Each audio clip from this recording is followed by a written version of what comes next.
Hello friends, welcome to our channel mister Sri. இன்றைக்கி நம்ம பார்க்க போகிற டாபிக் எதை பற்றி அப்படின்னா, உங்களுடைய 2வது வார கர்ப்பம் எப்படி இருக்கும் அப்படிங்கிறத தான் நம்ம பார்க்க போகிறோம். இதில் பார்த்தீங்கன்னா உங்களுடைய செகண்ட் வீக் ப்ரெக்னன்சி எப்படி இருக்கும் அப்படிங்கிறத பற்றி A to Z டீட்டெயில்ஸ் உங்களுக்கு நான் கொடுத்துருக்கேன். நம்ம சேனலில் பார்த்தீங்கன்னா ரெகுலராக ப்ரெக்னன்சி ப்ரெக்னன்சி டிப்ஸும் போஸ்ட் ப்ரெக்னன்சி டிப்ஸும் IVF ரிலேட்டடான டிப்ஸும் நம்ம ரெகுலராக கொடுத்துட்டு வந்துட்டே இருக்கோம். ஸோ அது ரிலேட்டடாக என்ன டவுட்ஸ் இருந்தாலும் நீங்கள் எந்த வீடியோவில் வேணாலும் கமெண்ட் பண்ணலாம். நீங்கள் என்னால் பார்க்க முடிஞ்சால் கண்டிப்பாக அந்த கமெண்ட்ஸ்க்கு எல்லாத்துக்குமே நான் ரிப்ளை பண்ணுறேன். நீங்கள் ப்ரெக்னன்சி ட்ரை பண்ணிருந்தாலும் சரி, நீங்கள் ப்ரெக்னெண்ட்டாக இருந்தாலும் சரி, இல்லை IVF நீங்கள் ட்ரை பண்ணிருந்தாலும் சரி, மறக்காமல் நம்ம சேனலை சப்ஸ்கிரைப் பண்ணிக்கோங்க. ஏன்னா இந்த சேனலில் போடுற எல்லா வீடியோஸுமே கண்டிப்பாக உங்களுக்கு ரொம்ப ஹெல்ப்ஃபுல்லாக இருக்கும். ஃபஸ்ட் டைம் நம்ம மிஸ்ஸஸ் சேனலை பார்க்குறீங்கன்னா மறக்காமல் சப்ஸ்கிரைப் பண்ணிக்கோங்க. அதுக்கெல்லாம் பக்கத்தில் இருக்க பெல் ஐக்கானை நீங்கள் ப்ரெஸ் பண்ணி வச்சுக்கோங்க. அப்போ தான் நான் போடுற வீடியோ உங்களை உடனடியாக சேரும். ஓகே, இப்போ நம்ம வீடியோக்குள்ளே போகலாம் வாங்க. இப்போ கொஞ்ச நாளைக்கு முன்னாடி தான் முதல் வாரம் கர்ப்பம் எப்படி இருக்குது அப்படிங்கிறத பற்றி நான் போட்டிருந்தேன். அதில் பார்த்தீங்கன்னா எக் ஸ்பெர்மோட மீட் பண்ணி ஃபர்டிலைஸ் ஆகிற விஷயத்தை பற்றி மட்டும் போஸ்ட் பண்ணியிருப்பேன். இந்த செகண்ட் வீக் கர்ப்பம் எப்படி இருக்குன்னா, ஃபர்டிலைஸ் ஆன உங்களுடைய அந்த கரு பார்த்தீங்கன்னா உங்களுடைய கரு குழாயிலேருந்து கர்ப்பப்பையில் பதியும். அதுதான் இந்த செகண்ட் வீக் ப்ரெக்னன்சி. ஓகேங்களா? 2வது வாரத்தில் தான் உங்களுடைய கர்ப்பப்பையில் உங்களுடைய கரு நல்லா பதிஞ்சு அந்த உட்சுவரில் பதிஞ்சு பிடிச்சி வளர ஆரம்பிப்பாங்க. இந்த வீக்லேருந்தே ஒரு சிலருக்கு பார்த்தீங்கன்னா ப்ரெக்னன்சி சிம்டம்ஸ் ஆரம்பிச்சிடும். இந்த வாரத்தில் பார்த்தீங்கன்னா உங்களுடைய கரு கண்டிப்பாக நம்மளுடைய சாதாரண கண்ணுகளுக்கெல்லாம் தெரியவே தெரியாது. ஏன்னா அந்த சைஸ் பார்த்தீங்கன்னா 0.2 mm தான் இருக்கும். ஓகேங்களா? ஸோ அந்த அளவுக்கு ஒரு சின்ன கருவாக உங்களுடைய கர்ப்பப்பையில் போய் அந்த கரு பதிஞ்சிருக்கும்.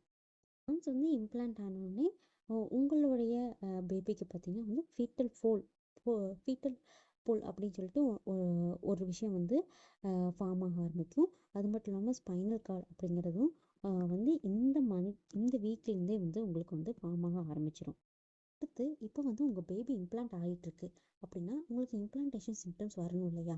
ஸோ அந்த இம்ப்ளான்டேஷன் சிம்டம்ஸ் எல்லாம் என்னங்கிறத நம்ம பார்ப்போம். ஃபஸ்ட்டு பார்த்தீங்கன்னா உங்களுக்கு பேக் பெயின் வர்றதுக்கு சான்சஸ் இருக்குது. அடுத்தது பார்த்தீங்கன்னா அப்டாமினல் கிராம்ப்ஸ் வரும். சரிங்களா? வயிறு இழுத்து இழுத்து பிடிக்கும், சுருக்குன்னு வலிக்கிற மாதிரி ஒரு ஃபீலிங் இருக்கும் உங்களுக்கு. அடுத்தது மைல்டு ஸ்பாட்டிங்.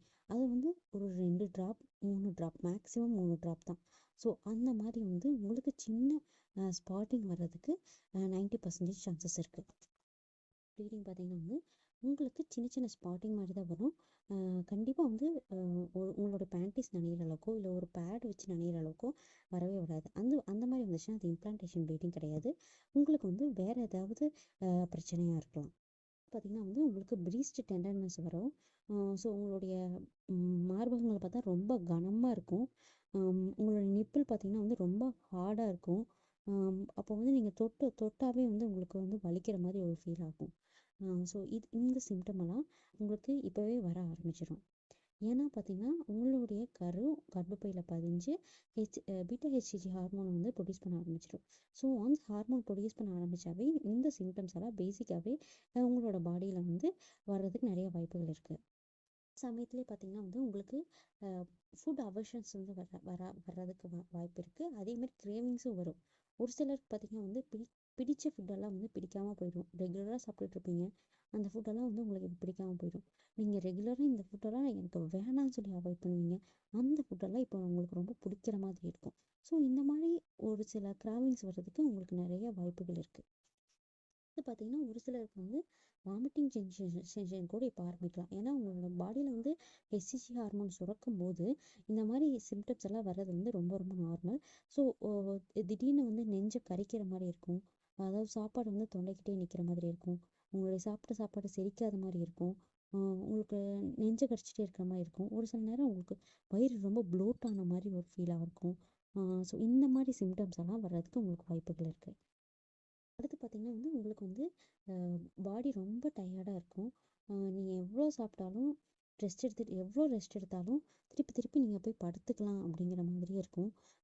ஸோ வேலை செய்யாமல் இருந்தாலும் ரொம்ப டயர்டாக இருக்கும், வேலை செஞ்சுட்டே இருந்தாலும் டயர்டாக இருக்கும். இதை விட ரொம்ப ரொம்ப முக்கியமான ஒரு அறிகுறி உங்களுடைய கர்ப்பத்தை கன்ஃபார்ம் பண்ணக்கூடிய அறிகுறி என்னன்னு சொல்லி பார்த்தீங்கன்னா, உங்களுடைய பீரியட்ஸ் வந்து டிலே ஆகுறது. இப்போ உங்களுக்கு வந்து பீரியட்ஸ் வந்து ரெகுலராக இருக்குது. இதனால் வரைக்கும் எனக்கு பீரியட்ஸ் டிலே ஆனதில்லை. ஃபஸ்ட் டைம் என்னோட பீரியட்ஸ் டிலே ஆகுது அப்படின்னா, கண்டிப்பாக வந்து நீங்கள் உங்கள் கர்ப்பத்தை வந்து கன்ஃபார்ம் பண்ணுறதுக்கு உண்டான ஸ்டேஜில் நீங்கள் வந்துடலாம். ஸோ நான் இப்போ சொன்னது மட்டும் வந்து உங்களுடைய இம்ப்ளான்டேஷன் சிம்டமோ இல்லை வந்து உங்களுடைய கர்ப்ப அறிகுறிகளோ கிடையாது. இதில் வந்து இன்னும் 20க்கு மேற்பட்ட கர்ப்ப அறிகுறிகள் இருக்குது.